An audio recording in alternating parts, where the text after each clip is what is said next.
at NATO.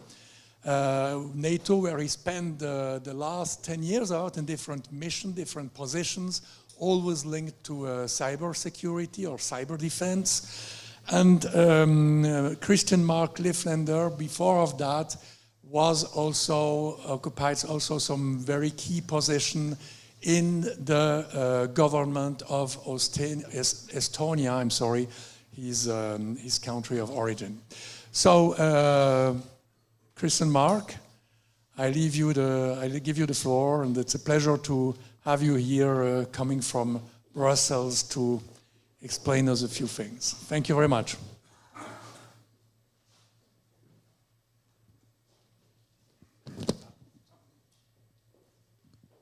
Thank you very much for this very kind introduction. So, ladies and gentlemen, colleagues and friends, let me start by saying that I'm very much delighted to be here in Geneva and here at the Press Club.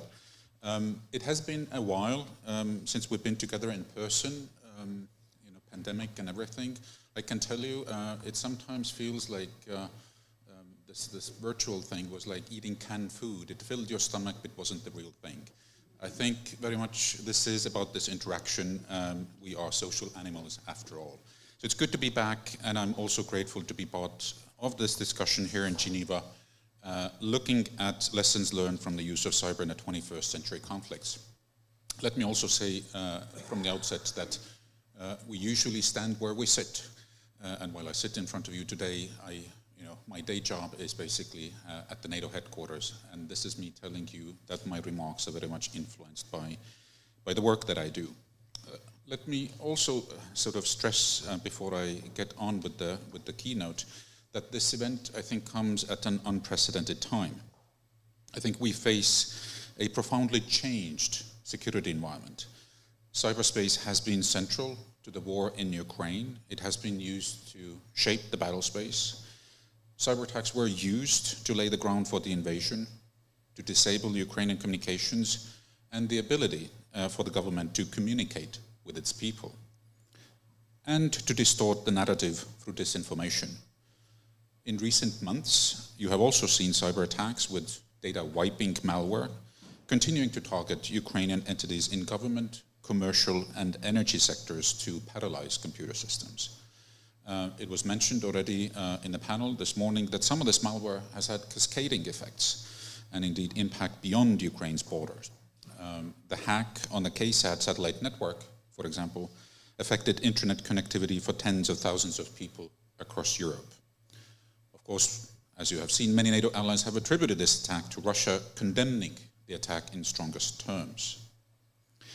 We have also seen failed attempts to disrupt the Ukrainian power grid, which could have left millions of people in the dark.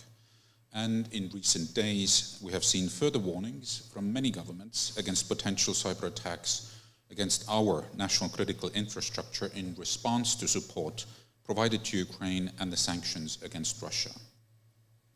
So given this moment in time, I wanted to reflect on two main themes, also to set the stage for the panel to follow. First, on the strategic importance of cyber for current and future conflicts, because I think what is important is to get the thinking right, to understand the cyberspace for what it is, and really draw relevant policy conclusions out of it. And second, very briefly, I'd like to look at how cyber is used in Ukraine, given its sort of proximity to this event, and I think also significance for further policy work. But first, if you allow some observations regarding the world around us in order to understand the strategic threat landscape. Now, it is clear that the Euro-Atlantic area is not at peace. Russian Federation has violated the norms and principles that contributed to a stable and predictable European security order. Right now, we cannot discount the possibility of an attack against allies' sovereignty and territorial integrity. What you see is strategic competition, pervasive instability, and recurrent shocks that define our broader security environment. The threats we face are increasingly global and interconnected. We find our interests, values, and democratic way of life challenged.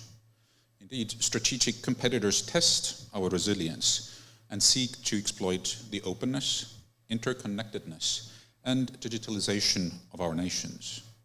We have seen interference in our democratic processes and institutions and targeting the security of our citizens through hybrid tactics, both directly and through proxies.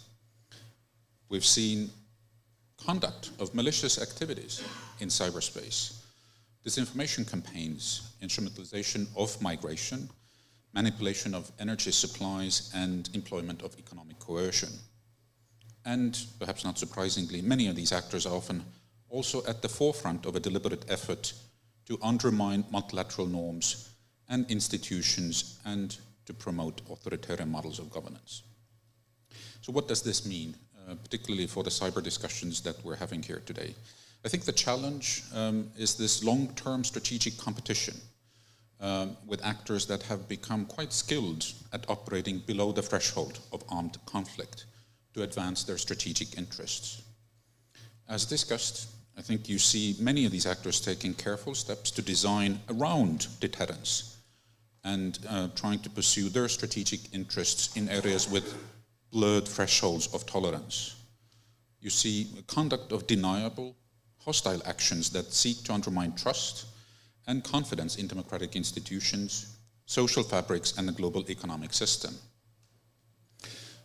And I think to take away from here is that, and what is of critical importance to me, is that these operations that I just listed, short of armed conflict, can have cumulative impact at the strategic level. It's not necessarily a single blow, but a death by 1,000 cuts. Put simply, these operations over time can degrade or damage sources of national power.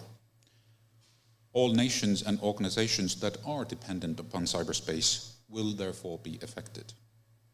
What this means, perhaps also from an academic perspective, is that we need to see cyberspace for what it is, a contested space. Unlike other domains, it is always on, right? And this has very far-reaching consequences. There is constant friction and continuous activity, a blurring of the lines between peace, crisis, and conflict. In other words, you're not dealing with a hypothetical cataclysmic event that comes once in a century, but a permanent contestation. And I think these unique characteristics should challenge our traditional thinking, particularly, I think, as it applies to deterrence. It is not possible to prevent and deter all cyber activities, so we need to shift our thinking towards a more proactive approach. Cyberspace is a means to achieve strategic effects. With that scene setter, let me now turn to Ukraine. After Russia invaded Ukraine, what I saw was many observers initially expecting cyber attacks to take the limelight as a major instrument in Russia's arsenal. But after many months of fighting, a host of prominent scholars and analysts seem to have reached the opposite conclusion. Russia's cyber effort, they claim, has been trivial, or sometimes even non-existent. What I also see is that many have dismissed the role of cyber operations, variously proposing that digital preparations for the invasion in Ukraine really never occurred, were haphazard, or lacked any real impact, or sometimes that they were just a continuation of Russia's long-term cyber activity against Ukraine that fell below the threshold of outright war. Let me point it out that I think this is a very dangerous misdiagnosis. All available public evidence indicates that Russia has employed a coordinated cyber campaign intended to provide its forces with an early advantage during its war in Ukraine. The apparent disconnect between observed incidents on one hand and really the public analysis that Russian cyber operations have been minimal on the other hand, to me at least, is quite surprising. I think the preconceived notions of the role of cyber attacks on the battlefield have made it hard for many to see cyber operations in Ukraine for what they really are and the role they play within Russia's military campaign. I think if there's one thing to take away from it, then it's this. And this is important because I think leaning on these preconceptions will lead to poor future policy decisions. cyberspace, to me, is still a very nascent domain of operations, and events in Ukraine will likely have outsized implications, not just for any appreciation of Russia's cyber power, but for an understanding of the nature of cyber conflict itself. And let me quickly walk you through my thinking here. The belief that cyber operations have played no role in Ukraine does not stem from a lack of real-world impact. To the contrary, the magnitude of Moscow's pre-kinetic destructive cyber operations was unprecedented. On the day the invasion began, Russian cyber units successfully deployed substantial amount of destructive malware, including against conventional military targets, such as civilian communications infrastructure and military command and control centers. And when I looked at it, the cumulative effects of these attacks were striking. In the hours prior to invasion, Russia hit a range of targets in Ukraine, rendering the computer systems of multiple government, military, and critical infrastructure sectors basically inoperable. Forensic analysis by Microsoft, Symantec, ESET, and many other companies have found that these attacks affected multiple government agencies, military institutions, civil emergency services, and a range of other critical infrastructure sectors, such as defense industrial base manufacturers. Indeed, Russia still continues to draw from its wartime arsenal of cyber tools, continuing to deploy additional destructive malware.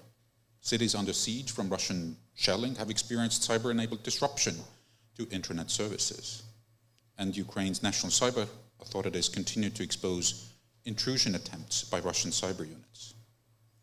All of this has occurred against the backdrop of a series of website defacements, denial of service attacks, and other destabilizing cyber operations intended to produce chaos and further exhaust Ukraine's cyber defenses. What does it mean? I think the challenge here is that viewed as isolated events, the scale and strategic significance of Russia's cyber offensive may get lost in the conventional violence unfolding in Ukraine. But a full accounting of Russia's cyber operations, I think, reveals a proactive and persistent use of cyber attacks to support its military objectives. The misperception that Russia has been restrained or ineffective in the prosecution of its cyber war in Ukraine likely stems from the fact that Russia's cyber operations have not had a standalone, debilitating effect that some pre-conflict assessments imagined they would have. And here's sort of the main idea. I think it is sort of unrealistic test of strategic value to expect cyber to deliver that decisive blow. No single domain of operations has had an independent, decisive effect on the course of any war. Nevertheless, the lack of overwhelming shock and awe, as it sometimes is referred to, in cyberspace, I think has led to this flawed presumption that Russia's cyber units are incapable, or even worse, that cyber operations have offered Russia no strategic value in its invasion of Ukraine. Now, it is a fact that Russian cyber units did attack a range of targets in accordance with Russia's war plans. Russian cyber attacks on government and military command and control centers, logistics, emergency services, and other critical services such as border control stations were entirely consistent with their strategy intended to stoke chaos, confusion, uncertainty, and ultimately avoid a costly and protracted war in Ukraine. Indeed, when I look at it, Russian cyber units have demonstrated their ability to succeed without adequate warning and direction, and all of this despite the overarching issues elsewhere across Russia's military effort. So it is important to understand, once again, that the reason for this lies in the unique nature of competition and conflict in cyberspace, as I discussed earlier. Unlike troop buildups and other forms of military mobilization that are infrequent and highly visible, cyber operations are a result of operational cycles that occur covertly and continuously through peacetime and wartime. So it is not a binary proposition. The targeting of sensitive networks during peacetime lets attackers lay the groundwork for malware intended for wartime use. The methods that attackers use to establish initial footholds for espionage activities are also indistinguishable from those that precede cyber attacks. To put it bluntly, for cyber units, war does not fundamentally change the way they prepare or start to fight. In conclusion, I think a clear-eyed view of the role cyber warfare has played so far in Ukraine and a better understanding of its place in modern warfare are paramount. It's important that we get it right. Cyberspace is an area of strategic competition and conflict between states. And, I will put it to you, it can only be defended and secured in a collaborative spirit. Cyber means can achieve effects and may not necessarily take the form of shock and awe events, but through more insidious and persistent campaigns that quite often take years. As the Russian invasion of Ukraine began, the importance of cyber as an enabler and a complement to traditional kinetic war, I think, became apparent. But it is also a domain where effects can be achieved in their own right, and you need to think about it that way. Finally, cyberspace is a shared space with many actors, not just governments. During the war in Ukraine, we have seen the private sector take up a critical role in defending against cyber attacks. Now, I know we've been talking about public-private partnerships for years, but the events of the last months, I think, truly have seen a new level of engagement between public and private sectors to advance international peace and security. And here, what I'm really talking about is partnerships that span civilian and military fields, public and private sectors, and national and international spheres. Defending our values and rules-based international order is a collective effort. So too is building capacity and helping others to shore up their defenses. And of course, perhaps not surprisingly, engagement across public and private sectors. I mentioned earlier the important role many private sector actors are playing right now in Ukraine to respond to incidents, sharing information, ensuring backups of data, and keeping systems up and running. And I find this engagement truly remarkable. I think it goes without saying that this aspect needs to be further embedded within our longer-term approach to tackling persistent malicious cyber activities and campaigns for years to come. With that, I'd like to thank you for your attention.